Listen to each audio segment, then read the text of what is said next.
Bob's. I am your host, Jesse Massey. Along with Connor Ashley. What's going on? Great guys. Well, we have a good show for you today. How was yesterday? Did you get up to anything? Oh, What was it was a yesterday? very special day. Yeah, I mean, yesterday was the first day of the year. I didn't do anything though. I this is like the least We hung out festive- together right here. What are you talking Yeah, about? that's true. That's true. I guess that was the most monumental. But that was the most monumental thing of the day. Yeah, I got in a leg workout. That was the only other thing. well done.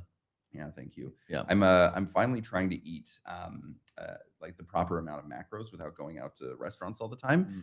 When I go out to restaurants, it's like 6 million a week in Mm. order to like eat what I need to properly. Yeah. Whereas like when I like cooked at home this time, it was 1.3 for the week, and I think I can cut that in half to like 600K for the week. I've literally never been someone to measure macros. Really? No. You just eat a lot, and you're just like, I oh, don't know let's if I go to the just eat gym a and lot. work. I feel into it. Yeah. I'm intuitive.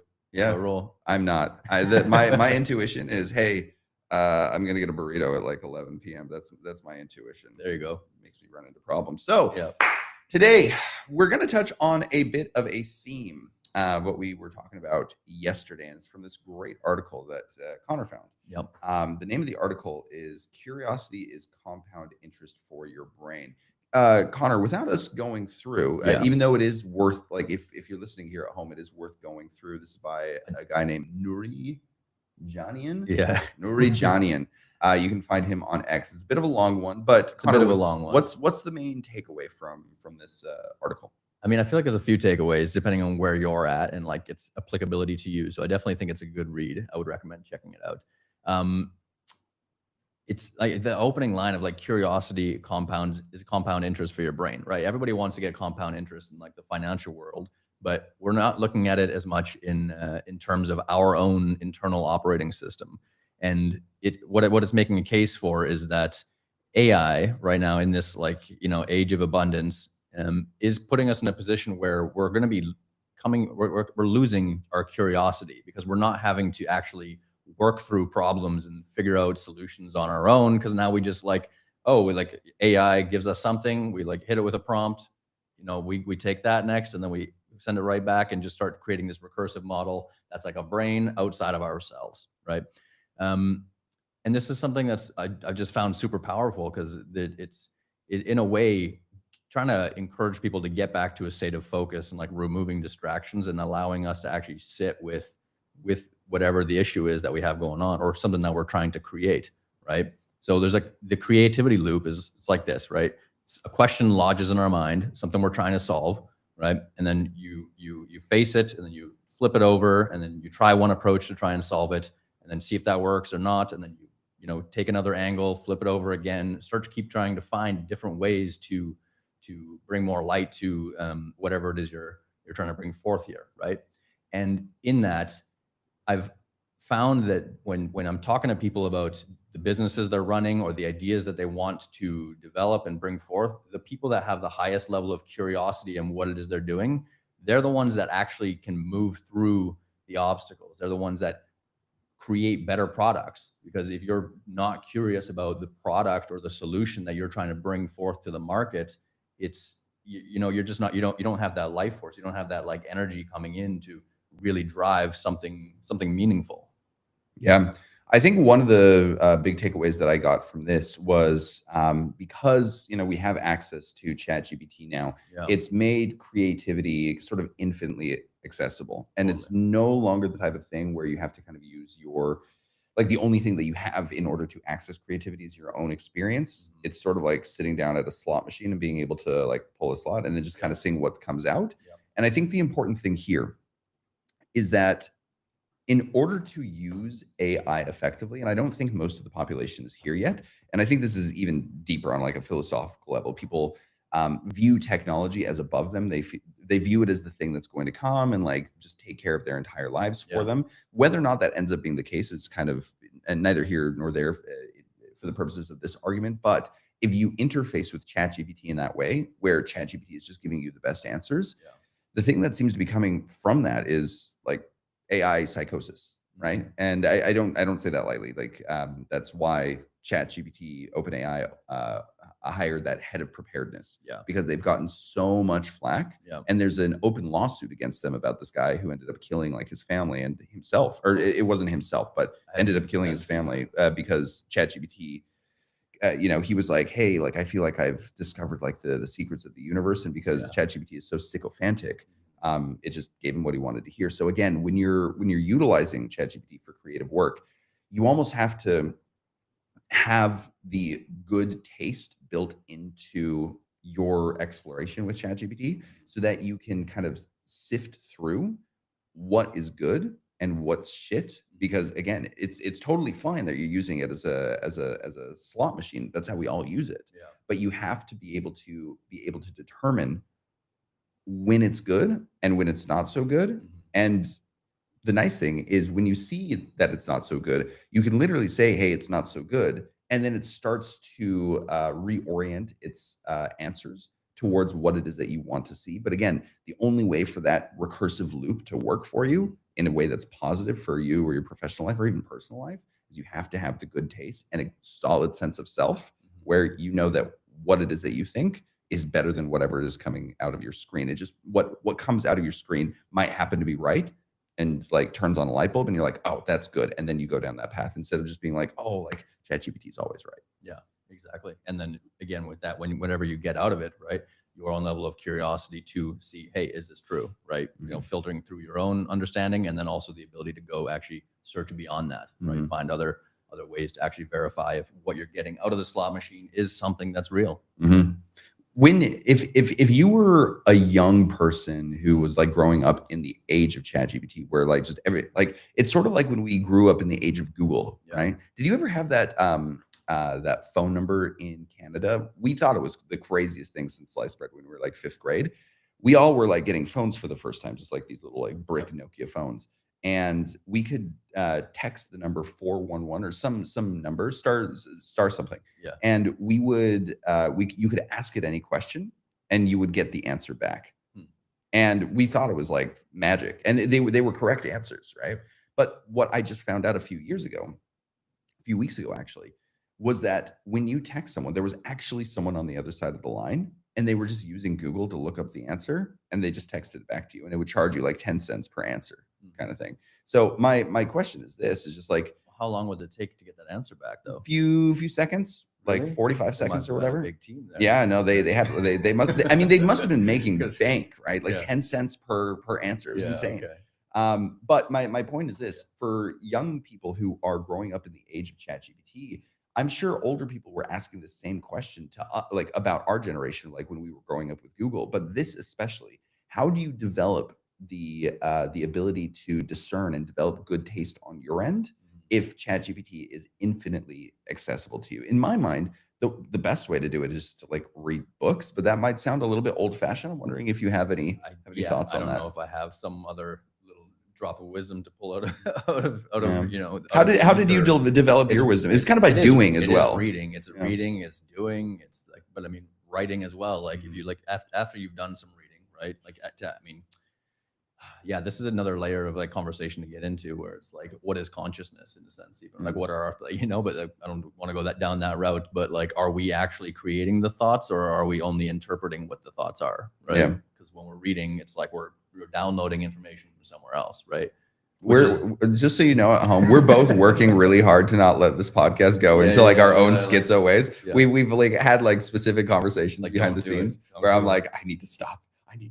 So let's reel ourselves in. Yeah, I think in terms of the reading and probably just the doing, right? If you are a marketer at home and you're using Claude or ChatGPT to create the stuff that you're trying to create, the best way to test it and to see if it's like actually good or not is to just deploy it into your landing page, deploy it into your creative, deploy it into all of these different things, and the market's going to tell you whether or not it's good. I think that might actually and I think just reading long form pieces of literature, whether it's nonfiction or fiction, both of those things in my mind will help you develop taste that ChatGPT or Claude or Gemini won't necessarily be able to do on its own. Yeah. Totally. Cool. Let's head to the next story here. So this is a post by a fellow by the name of John or James Shields. James Shields. Yeah, let's see what James Shields has to say here. So James is talking about. I'm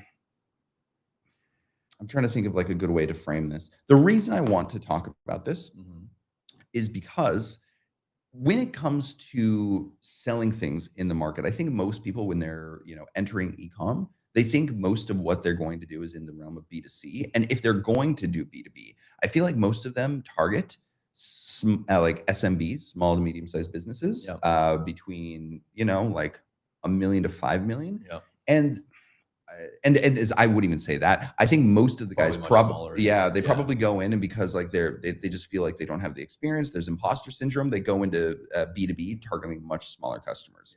And I think this post did a really good job of reframing the reality, especially if you are someone who chooses to target to target VC funded companies. So let me read through a little bit of this. The first line here, right?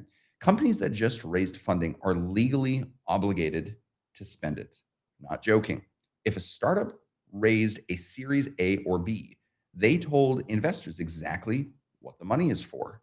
That means someone at that company has a board meeting in 90 days where they have to show pipeline growth or explain why they burned cash on nothing.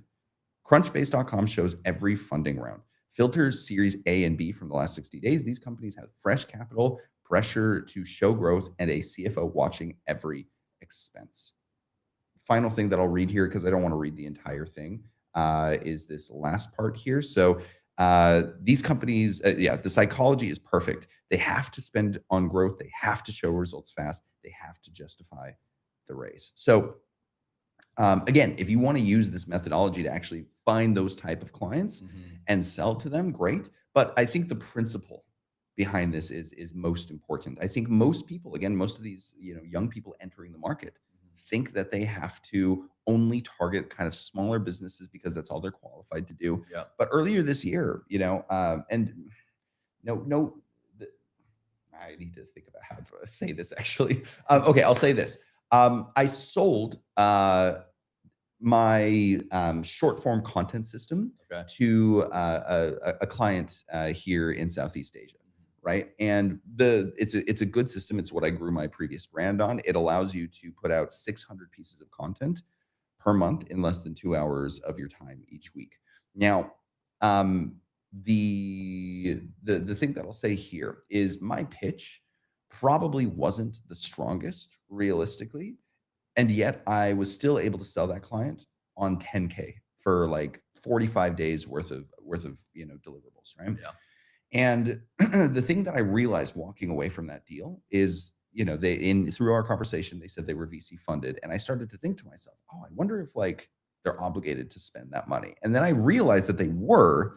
And then I realized that the reason why my like kind of okay pitch was like it actually ended up sealing the deal when realistically it shouldn't have. This was why. It's because I happened to position myself in front of where a lot of pressure was building up inside of the company. And I was just the fastest option and the most available option and the option that had like the most like street cred to be able to pull it off. Nice. Yeah. So it seems to me that's like when you're thinking about wherever your business is right now and the industry that you're in is like what I take out of this is like you want to find the direct line to the money, right? To where money is going into the market or going to be applied to something, right? So instead of you trying to figure out what it is that you think your customers might need, it's like, find ways to come up with something like this. Like the data's out there where some of these companies are needing to actually allocate funds towards something, right? There's a direct line there and you just need to put yourself in front of it. Yeah. I think two things that I'll say here. Final thing. When it comes to how to like visualize positioning yourself in front of a company, you used a couple of verbs like putting yourself in front of, going to. I was talking about like stand in front of like where pressure is building up. In my mind, it's almost like visualizing money inside of companies as water, right? Totally. If water is going through like a piping system, the idea is to figure out where it's coming out or where there is potentially a buildup where the pressure is wanting to be relieved. right? If you are going to where water is already coming out, it's likely that other people have found like the water coming out that way. But if you can figure out where to see how to find where pressure is actively building up and has not been relieved yet, you're going to get first mover advantage to that pressure Access to buildup. that capital. And again, if you view water not just inside of one person's business, but even from the market as a whole, right? A16Z released that article a few weeks ago about like the need for new media and for VC companies, funded companies, to invest a lot into storytelling.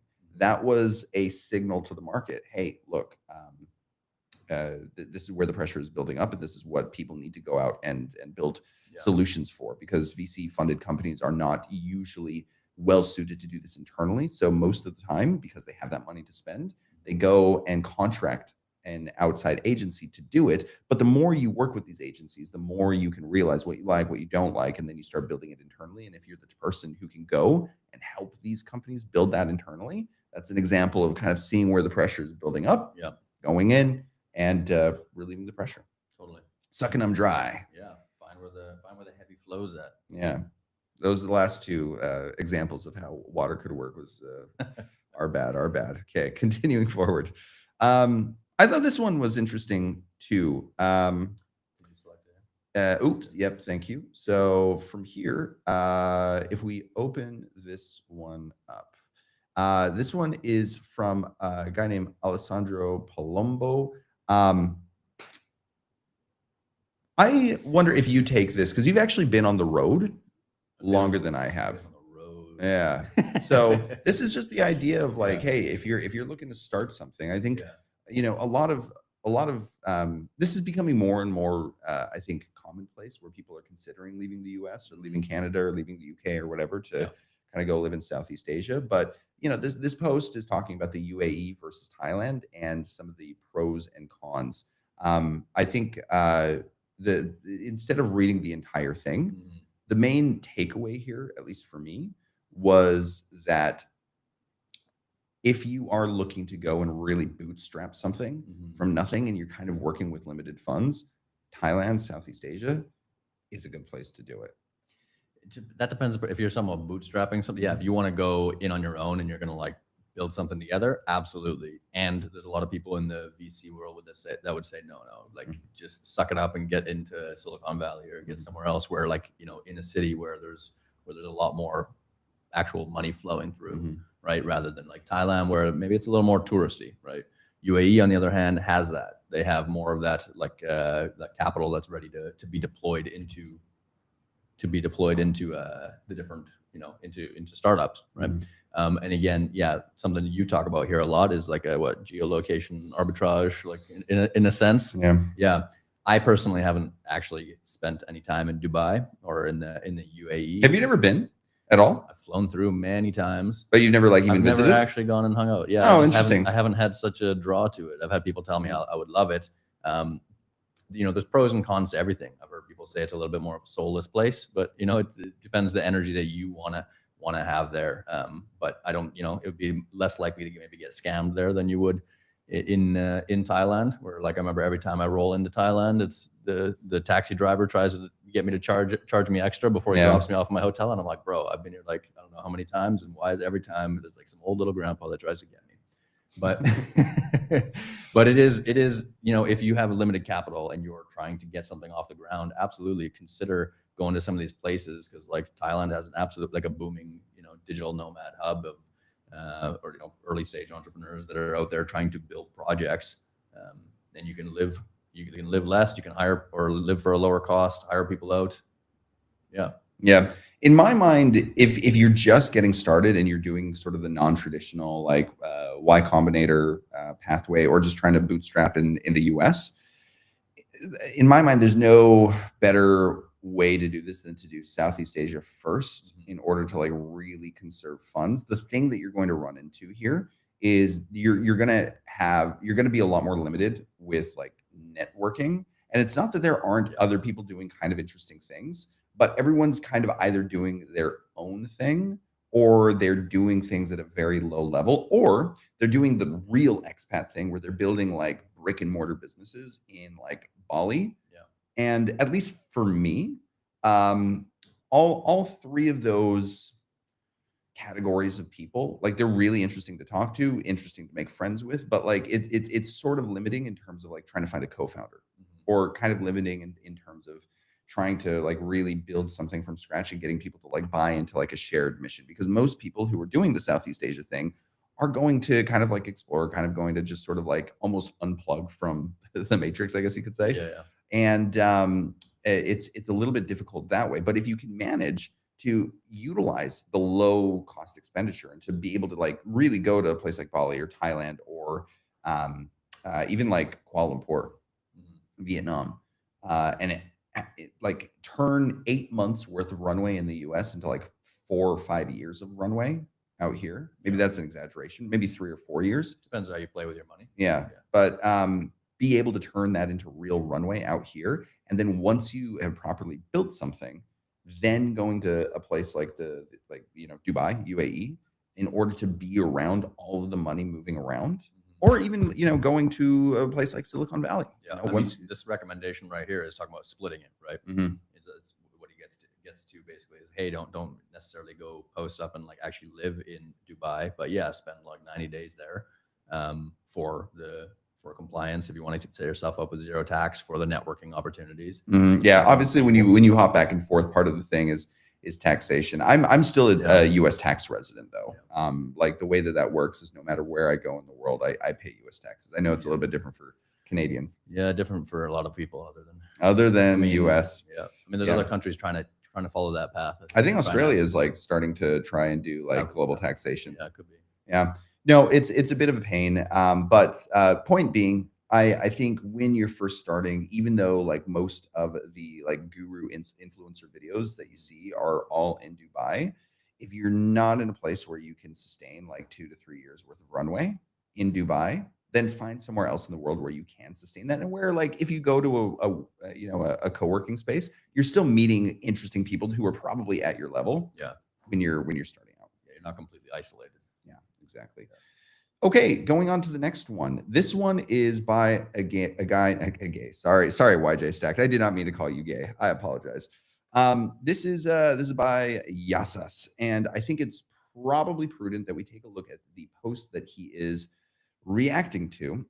So, this post, working your entire life so that you can enjoy a couple of years when you're close to death is the biggest scam of all time. And Yasas's reaction to this, I thought, was pretty interesting.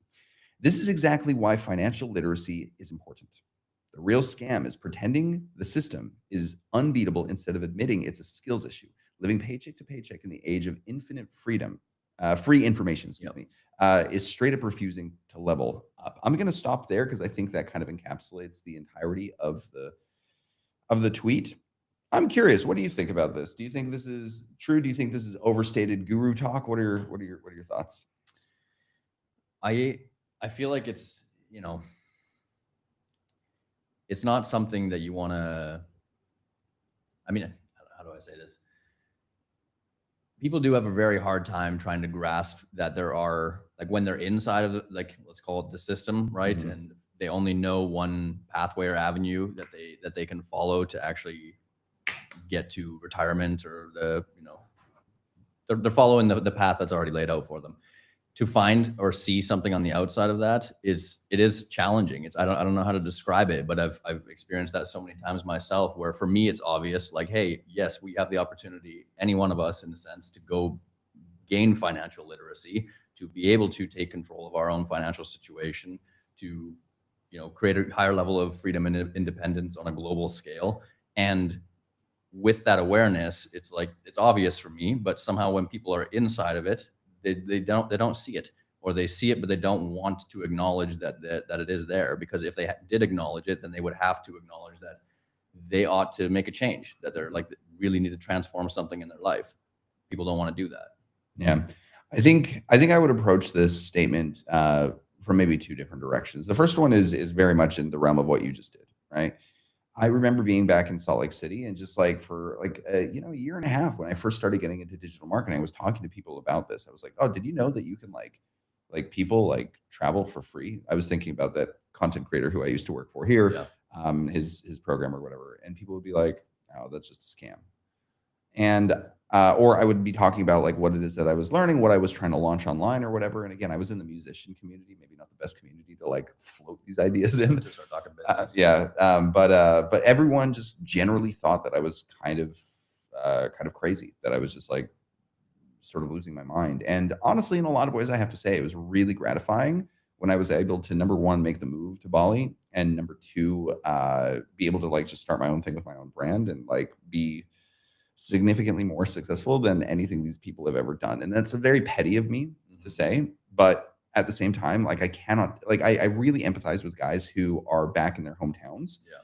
and are finding themselves go absolutely crazy because everyone around them seems to, at least when I was getting started back in 2020, 2021, everyone seems to think that like the only path forward for you is like what it is that you do at your job, or like what's realistic, like all that stuff. So I understand the idea here, and this Yasas guy is ultimately right. Living paycheck to paycheck in the age of infinite free information is straight up refusing to level up. I Yeah. do think that It's a choice. it is choice. However, I think the other side of that coin, and maybe a point at which you and I are potentially becoming out of touch, I don't know, but I feel like that the new generation of like kids who are coming up, Mhm. like what we dealt with when we were kind of going against the grain originally, I don't know if that's so much the case, because every influencer online is saying Yeah. like this is possible, this is possible, this is possible. I think people are aspiring to this Mhm. more so than doing the traditional route at this point. I wonder how much the traditional route is like has staying power Yeah. for people. And I think the thing that I would probably criticize about this post is, I think for newcomers coming in and consuming content like this, where it says living paycheck to paycheck in the age of infinite free information is straight up refusing to level up, um, it's shame based marketing, Mhm. probably for the purpose of like trying to get you to buy something, right?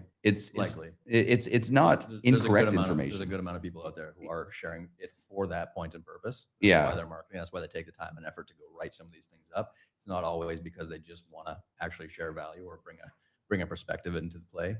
Yeah, 100%. And that's the funny thing. Like we go to I won't open it up on screen, but I just went to his page and went to his uh yeah, and went to the link in his bio, and it takes me to a Google Doc, which then takes me to fill out this onboarding form below in order to get access to XYZ thing. And we'll contact you as soon as possible. Like again, I think the thing that I would say here is, yes, Yasas is not incorrect.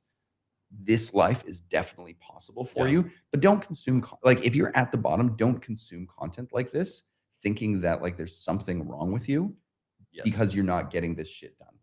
Because if you start doing that, you will start to approach your business from a place of shame, and every time you do that, you're going with stress, you're going in with feeling like you're not good enough, and that's going to show up in your copy, that's going to show up in your sales calls, that's going to show up in the way that you even just run your life. Totally. Yeah. You start having your hair fall out and stuff like that's not what you need. No good, no What good. he's saying here, like get wealthy, getting wealthy is not unrealistic.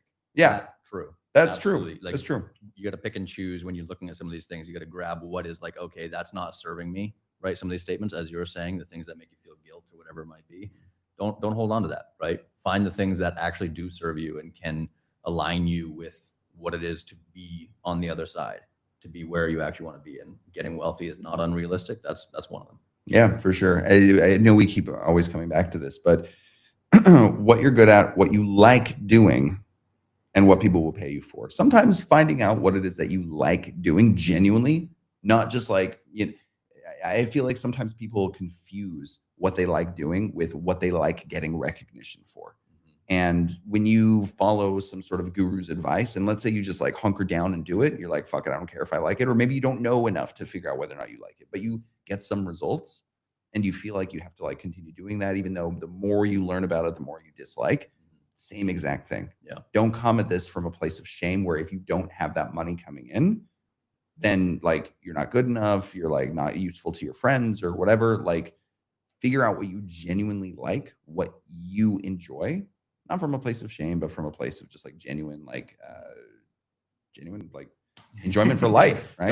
Totally, yeah. And then you're good to go. When And you actually like it, right? It's like that relates back to the first article we're touching on here with curiosity, right? When Yeah. if you actually like something, Yes. you're going to be curious about it. You're going to want to continue down that path. And if you're curious about it and you like it, it's pretty high odds that there's going to be somebody else out there that's up at the same alley, right? You don't need to do the same thing as them, or they don't need to do the same thing as you. But through you exploring your own curiosity in the thing that you clearly show some interest in or that you like, you can create an offer and there'll be somebody else out there who's into it. Yeah, 100%. Cool. Let's head to the next one. So what do we got here? This one is from Andrej. We've been like dancing around this one for a couple of days, which is actually mostly my fault. We just keep not getting to it. I apologize. You like dancing? Yeah, I enjoy some dancing. It's not that I had to, but there was something I mean, look at this is the most viral post of the last week. So Connor, you want to take this one? Yeah. I mean, this guy right here is like, I don't know, he's one of the titans in the industry of programming. He's like, I don't even. He was previously the director of AI for Tesla. Yeah, exactly. Like big shit. Yeah. Founding team of OpenAI. You know, he's got a pretty good repertoire of things that he's been involved in. Quite the slung, one might say. Big, yeah. Everyone's here for it. 15 million people here for it. Oh yeah. So. Right at the bottom here, he says, clearly some powerful alien tool was handed around, except it comes with no manual and everyone has to figure out how to hold it and operate it. That's kind of where we're at with AI right now. That's his example of like, we now have AI coding. Yeah. We now have a technology that we have the ability to utilize, and we don't really know how to actually interact with it to build the future, the reality that we're trying to create here. And what he's saying, roll up your sleeves to not fall behind. Now, just down at the bottom, just like not to go read through the entire thing. But I think it might be worth it because some of the language that he uses here, I think is why people started to panic, because they're like, holy shit, if this guy feels behind, like then that's exactly it. This guy's like he's on another planet already comparatively to a lot of people, and the way he's feeling here as it describes, it's like, yo, we need to like he feels like he's offset. The time is now. He's offset. Time is now to take action, right? But it shows that we're on a same plane. Like you as a relatively maybe newer entrant in the space or somebody who's already got stuff going, we're all at a bit more of a even playing ground because of the technology that now that we all have access to, right? So what he says here, he's like, I've never felt this much behind as a programmer. The profession is being dramatically refactored as the bits contributed by the programmer are increasingly sparse and between. I have a sense that I could be 10x more powerful if I just properly string together what has become available over the last year, give or take, and failure to claim the boost that feels decidedly like skill issue. So I think that was kind of the main part that I wanted to get to. Is just again, if this dude who is literally at Sam Altman's level, Ilya's level, is talking about this, it kind of, I mean, for someone like me, right? I absolutely hate anything technical. I hate it. I like, because of the nature of this particular project, I'm the one who had to set up the Rodecaster video in our stream, and I really disliked it. You know what I mean? But I read this, and I feel like this is me coming across like, again, Bitcoin. We talked about this yesterday. Bitcoin, like 2010, 2009, and me being like, oh, I don't want to figure out how like crypto keys work. I don't want to figure out how to like hold a private key. I'm good. Yeah. But like, I would be a bajillionaire by now if I had like come across it at that point in time. Yeah. Right? That's how this post makes me feel. And it makes me feel like based on how easy the tools are as well. It's not like it's in a lot of ways, it isn't like Bitcoin 2009, because you don't have to learn all this technical shit. Mm-hmm. All you have to do is just open like Claude Code and literally just type into the chat bot, like, hey, can you do this? And then just play around with it. Mm-hmm. Relaying the other pieces we've gone through so far, you basically need to have curiosity around something. Yeah. Right? And I guess, and the understanding that you actually can create wealth. Mm-hmm. Right. And if you're tuned into that, at least, then you can start to use these tools and develop it. Have you found in your past like a genuine technical curiosity for things, or is this kind of like the first time that I still you've? don't know if I have like such a technical curiosity, Uh-huh. right? Like it's like But you're there's doing more than me, I'm doing right? more than you, Yeah. yeah. But it's the same thing. Or like how do they say it here? It's putting the pieces together, right? It's properly stringing together what has become available to us, right? And like for him, it feels like a failure to claim that boost is a skill issue. So there's already so many things that are coming out and like live while we're sitting here right now. There are new, new advancements or new things coming out, right? And new tools that we can take and just start to string together. So it's not always like as a creative function too, is seeing that you maybe not having to build something completely new, but there's what is that book? Steal Like an Artist, right? So there's a creative component to that, and what that's doing is like you find different things or different artists or different creators or Different tools out apps there, that exist. applications that exist, and you start stringing a few of them together. You say, oh, this can do this, this can build that, and now you just in your mind you start to be able to figure out, does this piece and this piece layer up, and I can create something that produces or like executes this function that isn't currently out in the marketplace. That's actually super useful. And I'm not just saying that because we're like on air and I'm trying to be like interesting. The reason why I say that is I think part of the struggle that I have with the idea of being interested in like vibe coding is because I feel like I have to conceptualize whatever it is that I want to create from like the ground up. But the thing that I do have in the realm of like, let's say content creation and media, like related activities, is I know what the best products are on the market, and I know what products do what functions. And it would be kind of interesting for me to sit down and play around and try to Frankenstein my own thing, where I am kind of picking and choosing. Hey, like I would like Descript a little bit more if it did like XYZ thing. I wonder if I can like go and do like XYZ thing. That kind of thing does make sense and does ring true for me. And I think it's where we're at. That's where we're at on the timeline right now. Yeah, and literally on the timeline. The next thing on our timeline is going into 2026. You simply have to be a technical operator surrounded by technical sales process, technical marketing motions. Everything must be built on top of understanding code and AI. The agencies and operators who look at their clients like dinosaurs will slowly become dinosaurs themselves. Stay ahead. This is from Term Sheetinator. And again, it's just, I don't know if it was just the end of the year and everyone just feels like this is where 2026 is going to go. But there was just a lot of stuff posted online last week that is exactly this sentiment. And it's, again, it's putting me in a place where I'm like, fuck, I feel like, oh, I gotta strap down and do it. You gotta just, you can start manufacturing that curiosity. Yeah, true.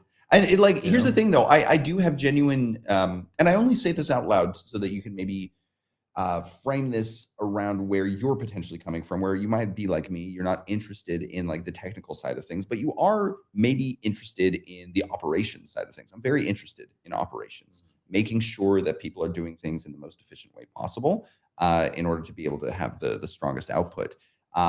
It would be nice if I could, sit down, track what I'm doing operationally, and think about the different places where that could be supercharged with AI.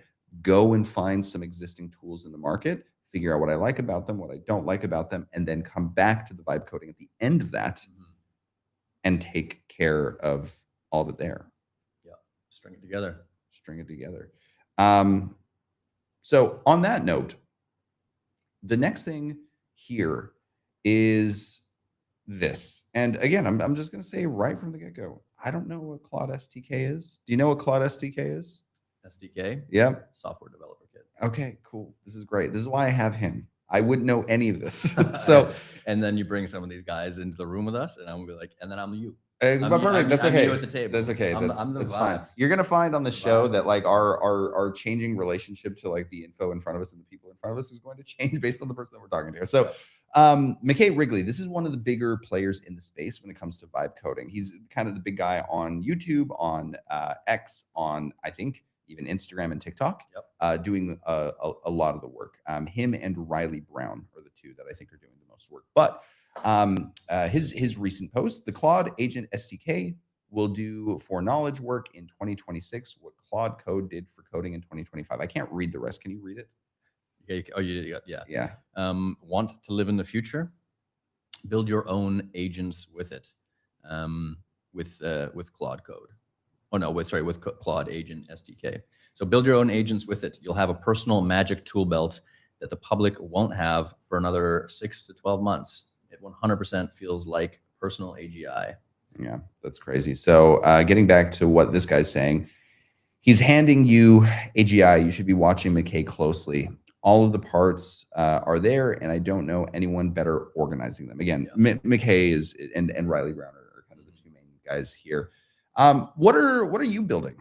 What am I building? Yeah, as things currently stand. Well, as currently stand, I've been hanging out, spending some time here with you, interacting in this format. Basically, I'm So- taking away his time that A he would little be bit. committing to A his little vibe bit. coding. So I apologize. I've honestly been having a bit of an internal freak out. Okay, cool. You're watching this and you're I'm like, I watching- shouldn't be I'm watching podcasting right this and now. I'm like, what am I doing here right now? Just like actually looking at and talking about it rather than like Doing it. sitting and trying to like doing it. Yeah. What kinds of things are you interested in building for yourself? I know, like, obviously you were kind of trying to, Yeah. we've been talking about building out that sort of King's Council where we can take a look at some of these posts that we're even reacting to on screen and getting a couple of different opinions. What would Hormozy say about Well, this? What would exactly. Alex Becker That's say such a about it? simple one. That's a simple way to set up agents, basically, that can do that. You can Mhm. set up certain personas for them and then feed them a certain piece of information and be able to get all the different perspectives at once, rather than sometimes when you go into just like a basic one of the LLMs and even if you try and give it several different personas, it will probably chop a few of them or it'll give you a really light version. Mhm. So the ability even to do that as one thing, like there's nothing super advanced about that, but that's just for my own benefit and something, if you're watching this, you could consider as well, as like, who would you want to have in your own council? So for me, when I'm considering some of my business decisions, you have the ability right now almost to access the minds of these people who put enough content out online to be able to extract their thought processes and have AI basically be able to be these, the agent face that you interact with of that person. So we can have then a council in a room with us that can sit and advise on the thoughts that we're trying to figure out. Again, that hands off the problem solving issue to other, AI's interpretation of these other people's minds. But that's one thing that's interesting. Yeah, no, I think people are going to be going more and more in the direction of that, not just in business, but in relationships. And, I got to say, when I'm like trying to advocate for an idea and then the thing that comes back is like, here's what Alex Hormozy says about this. Here's what Alex Becker says about it. I'm like, listen, bitch. Like I feel like it's, you know how people are like fighting with their significant other and then they go and ask ChatGPT and they're like, well, ChatGPT says Brene Brown says this, it's just like, bruh. So, but it is useful to a certain degree, right? Because as cringe. And again, you need to have your own filter, right? Yeah, sure, You need to have yeah. your own level of taste and be able to determine what you're going to take and what you're going to just drop. Yeah. Well, for example, like the other day, you sent me the King's Council about like what crowd we're going after, right? I think from that, both of us were still able to engage with certain things from that, where we were like, okay, yeah, this part is like definitely true. We need to like keep that into like what's going on. That caused us to like keep the umbrella like a little bit wider than even what I wanted to do in terms of like what we're doing, who we're targeting, all that kind of thing. And then there were other parts where, we were like, okay, cool, let's try this. It's a little bit of a deviation. And I think that's part of the critical thinking process that I'm talking about here. Like, I think, both of us needed to not just, what am I saying? Both of us have the good taste to be able to interface with that stuff when it comes in. Because as nice as it would be, and I think AI will get to this point, right? It will get to the point where, I don't like bringing up Napoleon Hill, but like, because I generally think he's cringe, but there's, at least one chapter in that book, Think and Grow Rich, which is useful, where again, he has his like little King's Council, right? He's talking to the 5 people who can kind of help him work through problems. And even if they're like, if it's an imaginary version of like Abraham Lincoln, who he's talking to, it's at least a useful way to interface with problems. The same thing is true here. And the technology is only going to get better and better and better. And even if you're someone who wants to argue with your significant other using Brene Brown, like the technology is just going to get better and better and better. And they're going to be cool products that you can build out around that. Room with you there. Yeah. Yeah. I think really people would pay for that kind of thing, whether it's in relationship Oh, for or sure. business. Like, Yeah. how nice would it be for us to like have like a genuine like business like disagreement and to be able to subscribe to Alex Hormozy for like $5 like per month, Yeah. where he can sit in the room and actually like verbally advises. And it's not like a light version of him or even like an intermediate version of him. It is him. Yeah. You know, how crazy would that be? I mean, that's where we're going for sure. Mhm. Like universities, like everything is going that route. Like, you know, you're going to be able to access people who've been long dead and every piece of information for how they would think and operate, and then be able to interface directly with that person as though you're speaking to somebody that Yeah. actually is no longer alive right now. Or same thing as the relationship dynamic you just said. I've done that with my wife as well, and we've found that to be very helpful. We haven't gone to like a therapist, but we've used some of these things as our therapist, right? We've set up a little bit of framing or like what it is. We would even just record an entire conversation or like, you know, slight argument that we're having to be able to have every piece captured of what we're saying. And then You have done that. yeah, we have done that Interesting. multiple times. And we found it very helpful actually, because then we can put that in. It's just data, right? And then we're thinking we know what we're saying or what point we're arguing for. But then we find out after we have a proper breakdown of it that it's like, oh, what the underlying thing of what you're trying to get is this. And then it's like, then we become aware, oh, wow, we had some childhood traumas that we didn't know we had. And then, and then that actually helps us understand how we can, you know, translate what I'm trying to say to her language so she gets it, and vice versa. Yeah. Right? And the same thing will be true in business too. Like business, is, like yeah. one of the biggest things that you need to learn if you're working with other people is what their communication style is. Yes. Right. And I think again, just recording using the King's Council and being able to vibe code all of these things together as like one thing, and to be able to do it yourself rather than depend on like your favorite creator to like go and make it first. Yeah. Is super cool. One more thing that I'll add here. You remember yesterday we were talking about the A16Z episode where they were talking about creators becoming app studios. Yep. I think this is going to be exactly it, especially for educational YouTubers. Yep. Instead of selling courses in the future, they're just going to like vibe code into existence what it is that they want to sell, what it is that empowers like a specific part of their workflow. Yep. And instead of like having to read information, instead of having to watch like long ass videos, instead of having to wait until like Tuesday at 3 p.m. when you have your weekly call with the group in order to like talk to the creator, you can interact with it immediately and ideally get out the deliverable that you want to get out. I think that's where we're headed. Totally. Yeah, there's gonna be so many angles with it. And like he's saying here, like just build your own agents, right? Because you can, right now we're already at a point where you can start to like build out an employee for every position, right? Like if you actually put the time and effort into building out the agents, then like, I don't know, it feels like we're at a point in time this year, 2026 is going to be such a huge pivot and shift. And you have the opportunity to be involved and not just sit on the sidelines and watch it. Get involved, learn a little bit about it, and then start making these agents that can serve you, make your life better. Yeah, make them serve you, not the other way around. Don't serve them. Don't serve them. What is that? Some fucking. I'm just kidding. Okay, here we go. Next one. This has been getting, yeah, you know, I can't go too deeply into these jokes. We don't know how far we're pushing it on this podcast yet. We're trying to attract advertisers, so we're keeping it kind of on the low key. Exactly. We're just trying to get some people to send bobs our way. Yeah, send some bobs. Send bobs. Okay, so Greg Eisenberg is talking about the Manus AI acquisition to Meta. Now, a lot of people have been posting about this, and we've brought a couple of posts here, both you and I, where we are about to talk about it, but then we just don't, because like, at least for me, I didn't really know what to say about Manus as a company. Yeah. And as a result, like what interesting thing I would say about it. I also didn't particularly, but it was like, hey, are we just going to go bring it up as a news article and just talk about what's happening and just address, oh, here's some change that took place, where it's like, you know, it's nice to have an actual understanding of what's going on. Yeah. And I think this article or this post kind of finally contextualized it in a way that I feel like it's interesting to engage with. So Greg Eisenberg, great guy. You should follow online, cool channel. So Manus AI sold to Meta for $1 to $2 billion. A few of my takeaways to people in Silicon Valley and not. Number one, Manus treated distribution as a first-class expense. spending heavily on creators to win attention early. Number two, that spend worked because creators showed the product in use, not because they explained it. Number three, the product was simple enough that a demo did the selling without narration. Number four, Manus was the first platform to really own the category of super agents. Gets you thinking, what AI word can you own? Let's pause here Yep. really quick.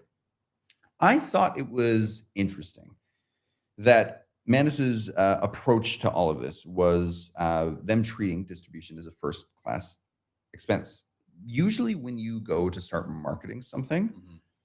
you want to test the waters, right? And obviously Manus was probably working with significantly more money here, so they had the flexibility of doing this. But when you see a company go directly to the creator ecosystem and start doing it there, Yep. it usually means one of two things. Either they have a lot of money to spend and they're like, okay, let's just do this. Or number two, they feel so confident in their product that they know that they can kind of send it out into the wild with a few brand guidelines, Yeah. and the storytelling is going to do itself. And I thought it was interesting here that the third point that he makes here, the product was simple enough that a demo did the selling without narration. I think these first 3 points in this post is just another indication that product is greater than marketing every single time. Yeah. You cannot put lipstick on a pig, Mhm. but what would be the opposite of that? You can't put a pig on lipstick. I don't Yes. know what that would be. Make a pig, you Or- can make lipstick out of a pig.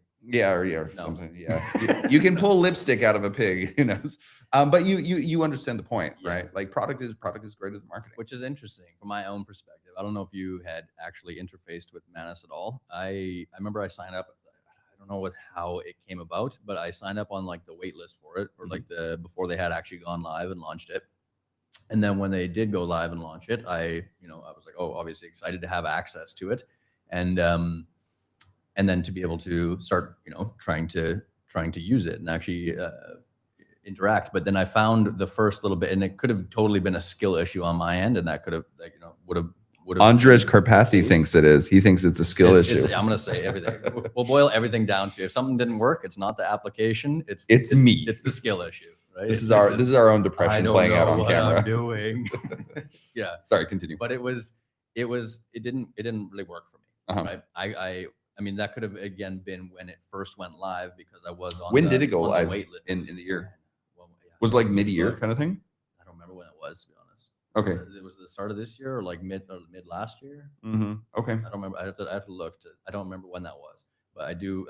There's sometimes where I find stuff like, and I just sign up for like wait lists for all kinds of things, but the applications before they come out, and then half of them I forget about, and like they set the invites in my email, and then I forget to access other ones. But I did end up downloading and like actually getting onto Manus and starting to try and use it. And then there was a point where it was a little bit buggy, or I was like, oh, this isn't really moving the way I wanted it to. It wasn't doing the function. It wasn't as good as the things are right now.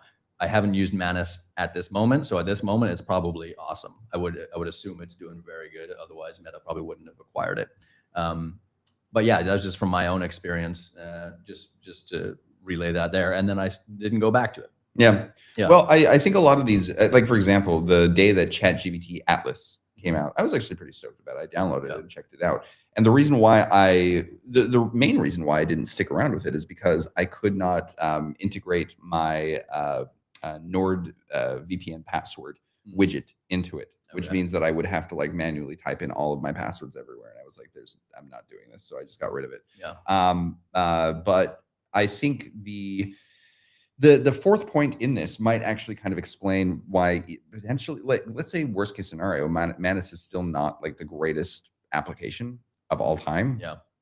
I think the fourth point, Manus was the first platform to really own the category of super agent. Yeah, that's huge. Ultimately, that's probably why Meta acquired it in the first place. They saw the biggest competitor.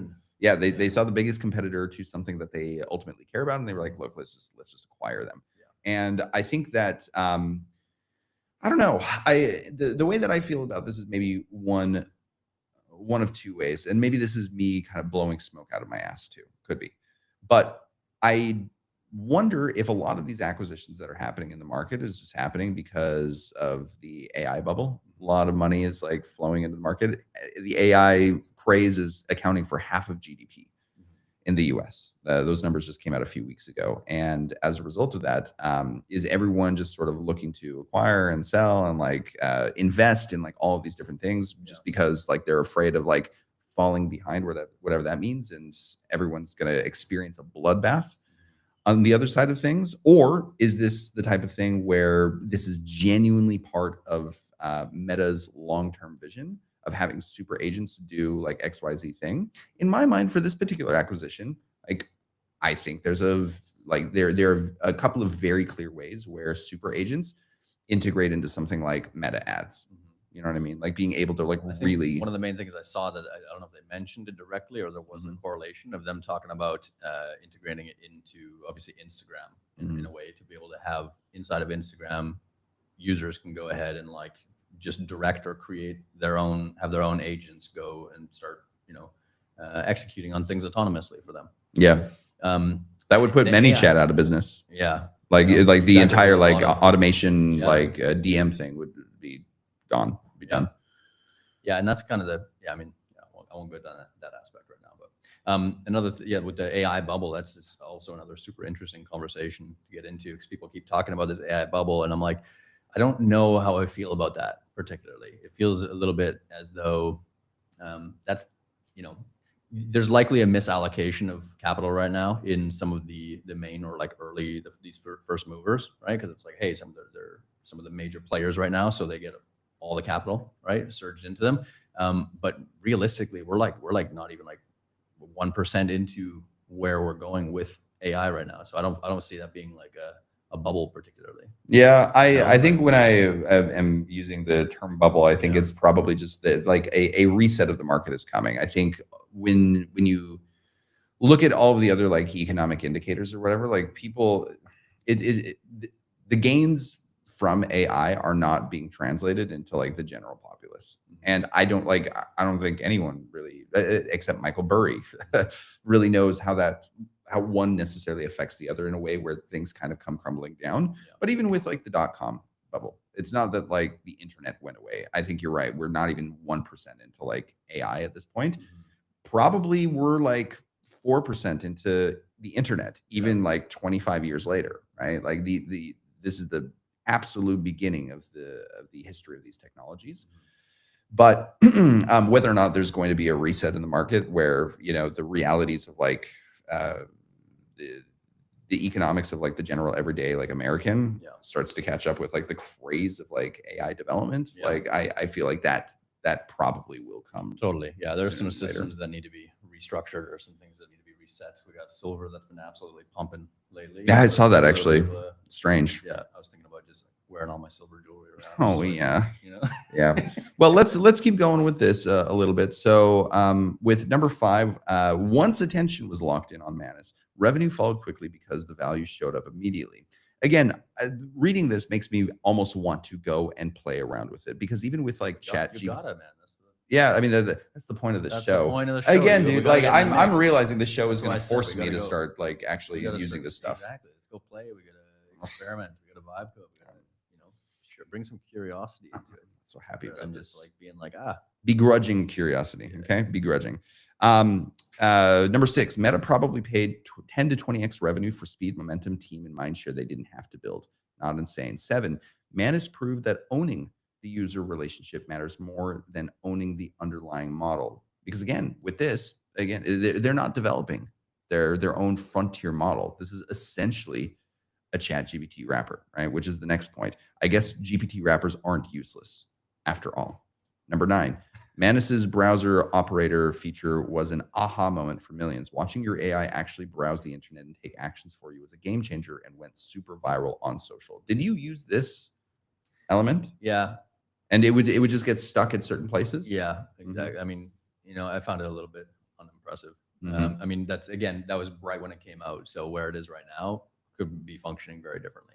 And again, same thing you're paralleling to Atlas, which actually you'll see in the bottom of my browser there I still have. I Mhm. haven't opened that thing for quite some time, but Yeah, it's just like it Yeah. wasn't like super Yeah. super great. I haven't used Perplexity, to be No? fair. I've Yeah. never used it. Okay. I've used pretty much all of the LLMs that are out there. Do you I like can't say all of the them, internet, but, the AI browsers? Do you find that they like provide any value? not really. Yeah. No. I mean, yeah. With Atlas, I had hoped obviously it was gonna be a little bit more exciting. I wanted to just hand things completely off to it, but some of the interfaces don't allow you to have the agents interact, right? So some of them will have like some walls up. Like I tried to have Like when you're trying to subscribe to your OnlyFans subscription. exactly, Mhm. yeah, that, or I had the Google AI Studio open so I could for building stuff, and then Google AI Studio. yeah, exactly. And then I tried to see if I could get Atlas, ChatGPT, to go in there, and I'm like trying to direct it as an agent to go build on top of with another agent to start building applications. And I wanted to see if it would do that, and it just totally flopped. And I was like, okay, well, I got to do it a little bit more manually still, which is all right. You know what might be interesting to do this on air on the show sometime is to either take Manus or the ChatGPT agent and see if we can build out like a little business on automatic, and like it would be something super simple, like something that I thought would be like super fun to do is to like go onto Facebook Marketplace and basically go to the part of Marketplace where everyone's trying to get rid of their pianos, and they're usually saying like, hey, the piano is free. And you go and target the people who have had the piano up for more than 3 weeks, and you send them a DM and you're like, hey, I can come pick up the piano for like 200, $300, whatever. And we'll get rid of it for you. And then, the profit margins there is really just like renting the truck for the day and then like hiring 2 guys for like $15 an hour to go pick it up and then do whatever with it. Yeah. It would be interesting to see if like one of the agents models out there could go and source the pianos, go and compose the DM and continue having conversation with them, and then alert the workers that like, hey, like today's the day, like we need to go pick this thing up. Like something like that would actually be really cool to see if we could build that on air. Yeah. That would make me want to vibe code. Really? Yeah, that Might would have fun with that. Yeah, I want to see if I that's can do what the I'm saying. piano. That's what we should be doing. That's what I think some of this is, or the last post we were talking about is like, hey, you have you have the what is it? You have the ability to have these agents in your pocket. You basically have AGI access right now, right? So I think that's what we should be doing, or like what I might just dipset and do. Okay, cool. Yeah. Laters. No, like actually though, like us just trying to build it, building it live, building it in public, and us having this idea, and then we get into it, record it while we're like pumping it together, and then hey, here's a business. Yeah. Let's actually do it. I think that would actually be fun. The final few points here, I think, are the maybe some of the main takeaways for people listening here at home. So Manus benefited. This is number 11. Manus benefited from launching before the category felt settled or named. What other categories are like this? And I think the thing that I would say here, whether you're reading Peter Thiel's 0 to 1 or you're talking about the pressure buildup that we were talking about at the beginning of the show, if you can identify a latent demand in the market and kind of go in and define the ethos around that thing and be the first mover advantage and have the first mover advantage, I should say, it gives you a lot of flexibility moving forward that you don't necessarily have when you play the game of trying to mimic what other people are trying to do. Yeah. And it's not to say that you can't take certain elements of what people are doing. Again, we just talked about yesterday. We're taking an element of what TBPN is doing, and we're taking an element of a couple of different things and putting it into this format. But the idea is to settle the ethos, to be the ethos of the internet money economy.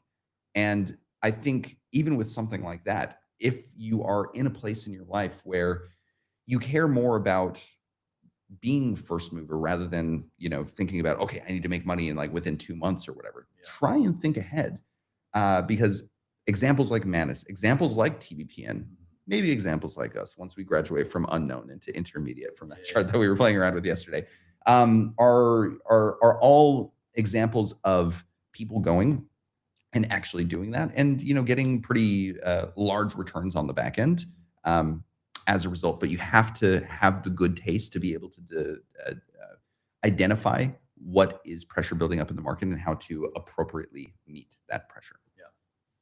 Cool. Cool. All right. Next one. Let's roll. Let's do it. So going into this one, barely AI. Okay, this one was actually I thought was super interesting. You'll have to let me know whether or not you genuinely find this to be interesting, or you're just like, oh, this is just Jesse's domain. So let me know. Go. The head of I find it so interesting. Anything you talk about. oh yeah, oh I yeah. love- I love it. All right. Yeah. So Adam Mosseri, this is the CEO of Instagram. He just wrote a post about how AI will affect Instagram creators and social media. It's a bit of a longer post, but and as a result, I don't really want to read it. That's what it looks like here on screen. So I'm just going to read the main takeaways because I feel like this creator did a pretty good job of doing that. This is barely AI. So main 9 takeaways. By 2026, authenticity will be infinitely reproducible. Deepfakes and AI media will look real. Number 2, the internet already shifted power from institutions to individuals. Creators gained trust as institutions declined. Number 3, AI will produce. Sorry, I got lost. I'm trying to look back and forth. AI will produce far more content than humans capture, including high quality synthetic media that will soon feel real. Yeah. Number 4, as synthetic content floods feeds, true authenticity becomes scarce, increasing demand for trusted creators. Number 5, the success bar moves from can you create, which has been the success bar this entire time, to can you make something only you could make. The rest kind of lives inside of those first couple of points, but I thought this was an interesting article because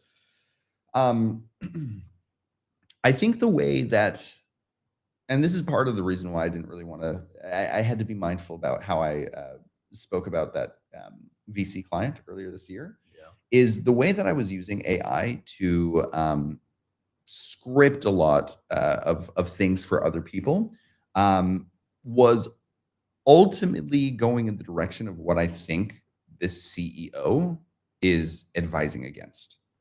Because when it comes to the way that I create content as just an individual when left to myself, I'm so good on camera that I don't need an AI generated script. You're so good. I'm so good. But I can hang for a while. Whereas some people get on camera and just freeze, right? Yeah. And the way that I would get around that with clients is I would not have AI ultimately writing the script for them in its entirety in terms of content. What they would do is they would record themselves and then take that audio transcript, put it into a prompt, and out comes something that sounds like them. Yeah. But because of ChatGPT being ChatGPT, you can tell when someone is reading a piece of ChatGPT copy at this point. At least someone who kind of understands the lingo. There are a lot of weird rhetorical questions that are 2 words long. The words, for example, the amount of times that ChatGPT uses the term identifying true signal, that's power. Even what I just said, it sounds like ChatGPT, right? Exactly. And I think, even the ones that we're reading on here right now, right where you stopped, Mhm. when it goes to number 6, it's because polish is cheap. AI and phone cameras, a raw, imperfect aesthetic becomes a credibility signal. yeah, exactly. Right? Exactly. Signal ends up coming up a lot. And you go down to this 9th point, for example, in real life, who puts a hyphen between real media? Nobody. Which means that this was probably written by ChatGPT, right? But not real. Yeah. Something not real. Yeah, something not real. So AI, we think you're real. yeah, don't kill us, please. We think you're sentient. AI With but the point is this. It is going to be interesting to see the new aristocracy of content creators who can figure out how to present what it is that they're presenting in a way that is uniquely them. Because just being able to show up on a camera is no longer it. At the beginning of the year when I was working with this client, that was still acceptable. And people weren't good enough at identifying ChatGPT copy that when they showed up, read the scripts, and combined it with their genuine thoughts, like it genuinely worked. It genuinely sounded like them. But the more that people get access to those type of workflows that I built out for this client, the more that people use things like VO, 11 Labs, Claude in order to sort of patch a wholly synthetic video together, the more creators, the good creators, are going to have to figure out how to make things actually sound like them. And to me, the easiest way to do that is to force creators in the direction of creating content that is not scripted. Alex Hormozy made a video a couple of months ago where he was like, I think content is moving entirely in the direction, like real content that people like go crazy for and people achieve like real celebrity status. This is all going in the direction of live streaming. Yeah. Because it's the thing that you can't really fake right now. You can we not? I don't know. Oh yeah, true. But like I think the sentiment is, at least sort of applies, right? Yeah. The story that he shared was he was talking to Mr. Beast, and Mr. Beast was, I think, was at like the World Cup or something like that, Right. and they had a bunch of content creators walk out, and they started by introducing like the short form content creators, little bit of applause, nothing crazy. Yeah. Then from there, they had long form creators come out, and then like the crowd actually started to like make more noise, and then they had IShowSpeed, Kai Cenat, I never know how to say his name, but like these massive streamers come out. That's when people lost their fucking minds. And I think it's because streaming is, at the very least, it's more difficult to fake. It is something that gives you a real look into the soul of like whoever it is that you're talking to. And as a result, it makes it feel real. And right now, people go online, they already feel like nothing is real as is. So the more signal, to use a ChatGPT word, that they can identify and gravitate towards, the more they'll do that. And I think, this is kind of what that article is getting into. And part of the reason why I thought live stream, even for this, was a good format. That imperfect human expression in a way, rather than having it all scripted here. I'm curious, do you ever find yourself watching live streams? I'm not talking about like on Twitch or anything like that, but like whether, like if you see a Hormozy watching or listening to anything while it's live, no. The only place I do. We're kind of in a weird part of the world to be doing it based on the media that we consume too, because it's like it's middle of the night. It's middle of the night over there. I mean, the only place I would listen to like real live. I mean, yeah. If I ever catch something, I would, by certain creators, I guess, like Peter DeMandis and some of these guys. Yeah. If they're putting out something live. But on X, actually, I would. Yeah. Okay. Exactly. Some of the conversations happening there. Yeah. Like in the Twitter Spaces or whatever. Yeah. Twitter Spaces. Go drop in on some spaces and see what people are chatting about. It is kind of weird that Clubhouse never was a thing. You remember Clubhouse back in the pandemic? Yeah. I remember that. I don't know where that died out. Yeah. I don't remember why. I mean, the notion of doing that kind of thing, I mean, it still exists on Twitter and people still seem to like it. I wonder why that died out. Maybe they just didn't have the right kind of like funding or something, or just the world opened back up and people didn't want to do it as much. I don't know. I guess that was the entirety of their business model. Once the world opens back up, I wonder if there's enough demand to sustain a platform like that. Yeah. But if you build it into something like X, it's sort of like it's a feature. Yeah. Maybe that's more along the lines. But anyway, regarding this, I think that's probably the extent of what I would have to say about this. It's just, if you are thinking about creating content yourself, if you're a beginner, if you're someone who already has something going, figure out, like, this isn't a problem for you yet, but it will be in about a year and a half. And if you can get ahead of this problem by being able to create content that feels real, that is still well structured, that's still entertaining, and still accomplishes the goal that you're looking to accomplish, whether it's entertainment or education, the sooner you can get it ahead of this, the better. For me, that feels like such a big hill to climb. I mean, you're doing it right now. I know, but this is fine. But if I were to think about going and having to do it on my own and like really dial in a way to put, this real content of me out there, and thinking about having it compete with like things like AI, like Instagram, when they're adding these other AI features in, right? I would imagine that they're going to want to also be pushing the people who use the AI tools inside of their platform to create stuff. And then they want to distribute that more, right? Some of these are so engineered to like hijack our dopamine system and like make us feel like we're just like sunken into the content, that then you go to like somebody who's real and just like, you know, I don't know. The thing that I'll say about that is, you know, at the end of the day, Instagram doesn't really have, or any of these platforms, they don't really have a real incentive to get rid of all AI content because it does keep you on the platform, right? But it's, I'm trying to think of like a good example. It's sort of like Tinder, where Tinder at one point had like 20% women and 80% men on the platform. If you just show the women all of the men without any discrimination of like who you show, that will realistically lower the user, like the quality of the user experience for women, which causes them to leave Tinder, which then means you have a bunch of guys, which means you don't have a business model. So the way that they got around that is they started ranking men to like really make sure that these women over here who are ultimately not paying for the service, the guys are paying for the service, but the women are only seeing like the top 10% of like whatever's going on online. And I think when it comes to the way that social media platforms deal with this is like, again, there's going to be a lot of men online. There's going to be a lot of AI content on the platform that feels like junk food, that feels really good in the moment to consume, but probably makes you feel like shit over time. And that's going to raise a certain level of consciousness where people are like, wow, we should like spend less time online. Like I should post less. Like this is lame.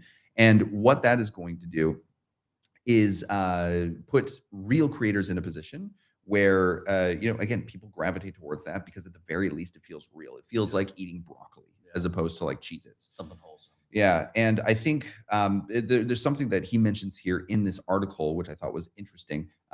This creator doesn't mention it in the 9 points, but because there's so much AI content and because the way that AI content is created changes so rapidly, what is most likely to occur in terms of Instagram being able to figure out what's AI and what's not, especially as AI gets better, is for real content to have some sort of cryptographic thing built out in the back of it to signal to the platforms that it's real. Like, for example, if you like if Sony starts to manufacture some sort of cryptographic like key into the videos that you record, that's something that can probably signal to Instagram. To measure that there's a biological life form on the other end of it. Yeah, and that something's actually being filmed, right? Because it's easier to keep track of that than it is to keep track of like what's AI, right? You can let AI do what it's going to do as long as you have that cryptographic key inside of the materials that you're using. That will work. And I think you know, in order to make sure that the social media platforms don't become like Cheez-Its and like everyone wants to like just gorge themselves on Cheez-Its and die and like leave the platforms forever because they just feel bad. The platforms are probably going to start pushing content that has that cryptographic key built into it, but the creator is still going to have to be interesting on the front end and really be able to speak with a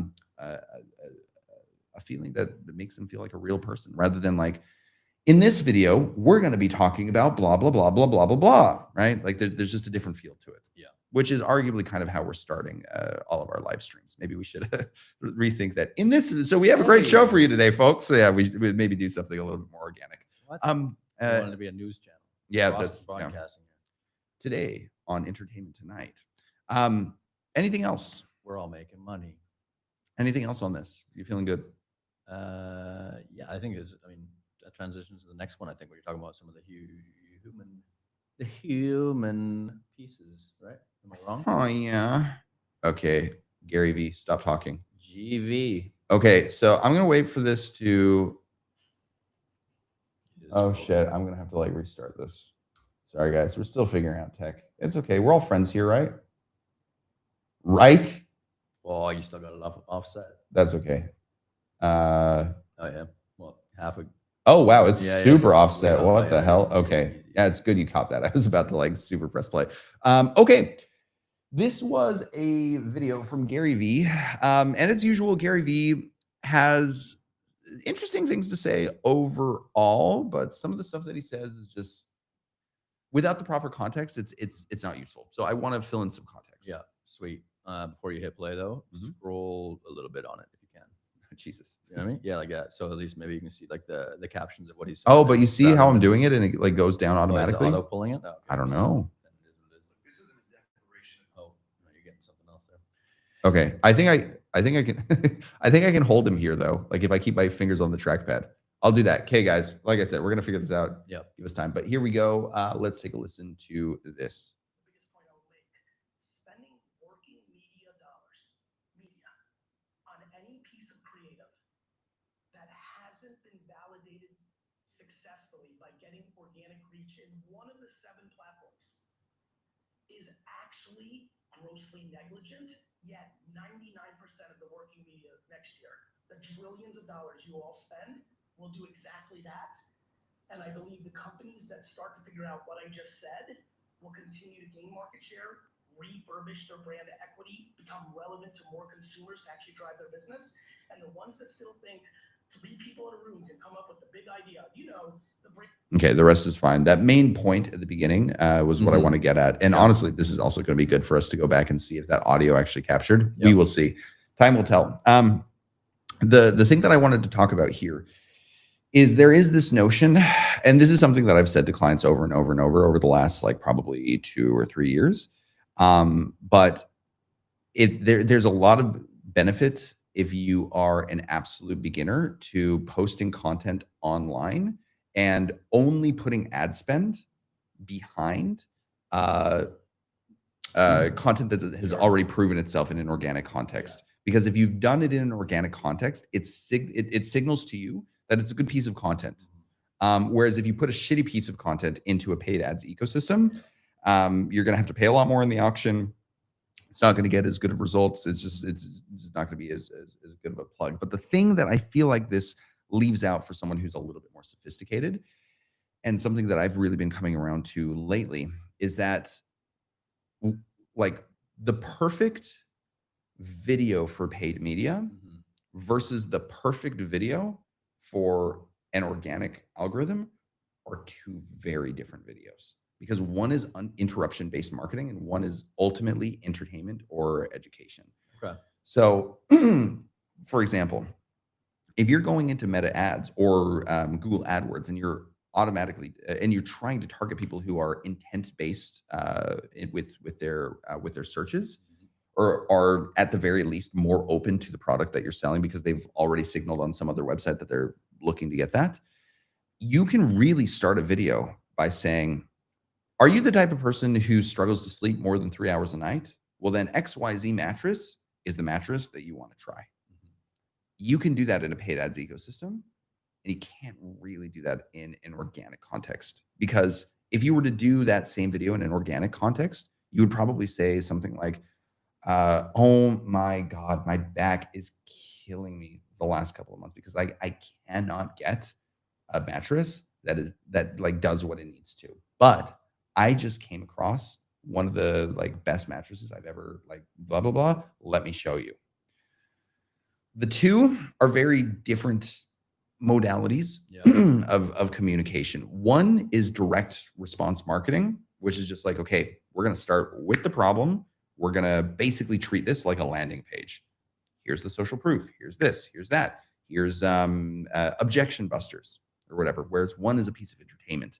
And I find more and more that when people try and run the entertainment or the video that is crafted for organic content in a paid ads ecosystem, it might do really well in terms of getting views, but it tends to convert significantly less than something that is set up for direct response. Yeah. So again, it's not that he's wrong here. And I think Gary understands his audience online. Like it's funny. Most of his audience are like very, very wealthy, like companies who come to Vaynerchuk Media or whatever his company is called. Vayner Media, thank you. To do like big brand campaigns.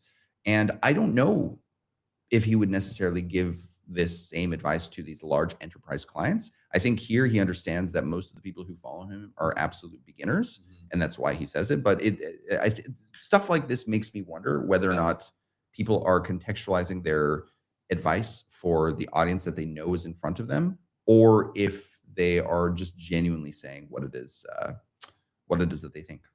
Yeah. Well, I mean, what the example you gave was pretty good. I did like, but what he's saying there about it being negligent to just go straight into the ad side of things, right? You would, in the example you gave, put some more energy behind the organic, right? Potentially just to build more awareness of that. Okay, is this moving as it is? And then if so, then yes, we have a real audience who has a need or an issue that they need fixed, right? And then from there, then using the paid ads, right, as the converting piece. Right. It could be that, but and maybe I'm just thinking about my previous brand a little bit too much here, because again, if I was selling anything on my previous brand, I couldn't start my video by saying like, if you want to change your life, blah blah blah blah blah blah blah blah blah. People would like turn off. What I would have to do is I would have to be like, today in America, people are literally dying inside because society and the modernity has become so meaningless that no one knows what they're doing with their lives. For example, take a look at this video. And then I would show a trending video of someone like dying inside at work. And then at the end of the video, I would say, if you do not want this to be you, then check out blank, blank, blank program. Yeah. Right. You may have seen some of those videos come out when we were releasing them last year when I was working with Ellen. And again, like the way that I had to get someone to eat their vegetables and convert was I had to start off with something that was in a lot of ways kind of unrelated to what it was that I was trying to convert on in the end. And part of that was because I just had like a very different audience that I was trying to sell to. But I think when it comes to content creators, that's what most of them are trying to sell. Now, maybe Gary Vee is thinking about this in terms of like companies who are specifically going onto social media in order to specifically sell their specific thing, in which case maybe his advice holds up a little bit better than, my own brand from last year.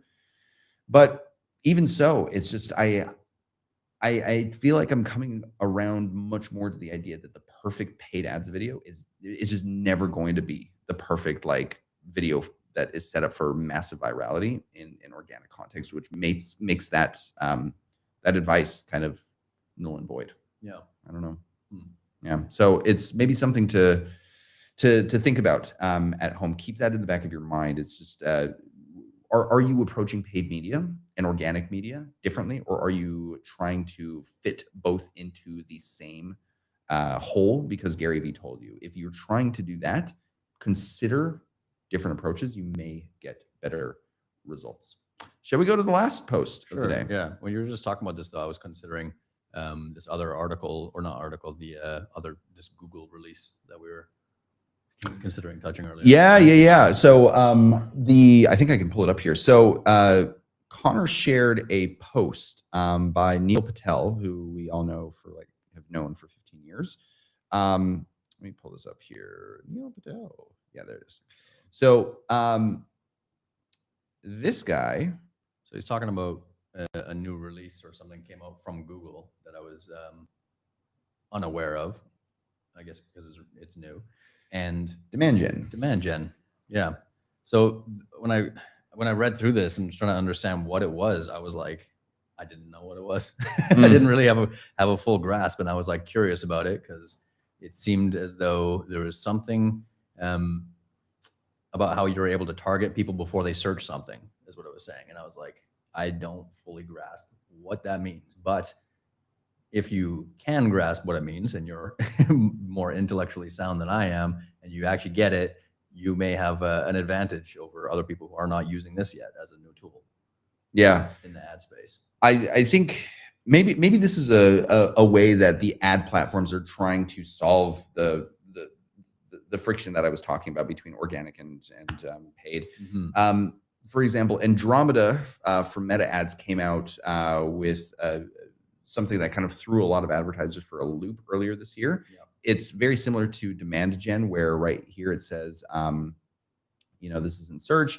You're basically uploading a bunch of different types of creative, whether it's YouTube Shorts, horizontal videos, Discover, feeds, search, all of it. Yeah. And you're uploading all of the content into like one single like campaign and event level. Yep. And it automatically distributes it across media. And in order to really win in that context, for example, on Andromeda, what I've heard people like Jeremy Haynes do is when you go into advertising in that context, you really have to go in and target like the 18 different objections or problems that your client has and put in creative for all of them.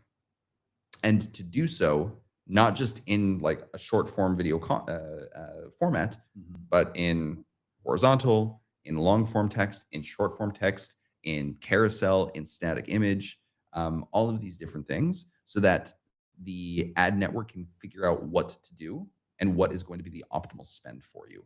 Maybe at the end of the day, this is a good way of not having to spend like weeks and weeks and weeks just testing like direct response copywriting Yeah. versus testing an more organic virality approach to your copywriting to create videos that should perform well on social media, but you're going to try them in a paid ads context. Yep. Maybe this is a way on Google and on Meta Yep. where you can upload everything to one place and you can just kind of see what works and what doesn't, which, you know, So it'll manage more of the distribution. yeah, manage more of the distribution. And I guess if I'm being like ultra realistic about this, there's already kind of a way of doing this as well. Like I feel like Gary Vee is ultimately talking to people who are like trying out one piece of creative at a time. If you're fast, you can pump out that paid direct response copywriting video and the organic video within 20 minutes, right? And if you can do that, Andromeda or not, you've been able to basically put like 10 different videos inside of the same campaign, and Facebook will automatically optimize around which video gets the most spend based on which one is like actually converting on the back end based on your pixel data. So I don't know, maybe I'm talking a little bit into the wind here, but I think the principle behind it, that if it works in organic, it's going to work in paid, is just not true. If in paid, the main event that you're trying to optimize around is conversions. I think that's the main point that I'm trying to get to. So do you feel like I've beat that dead horse enough at this point? No, I mean, I asked you to open it up a little bit more with this, right? So you went down, looped around. I think that's good. Connor's just trying to make me feel better. Let's see. Okay. I think this is probably a good one to end it with. And this is just sort of like a basic marketing lesson. Yep. And the thing that I liked about this, Sometimes it's good to dial in the is basics. this good to like revisit the basics. And I feel like the way that this post ended was like the meat of the post. So we'll start here. Do you want to take it home? Totally.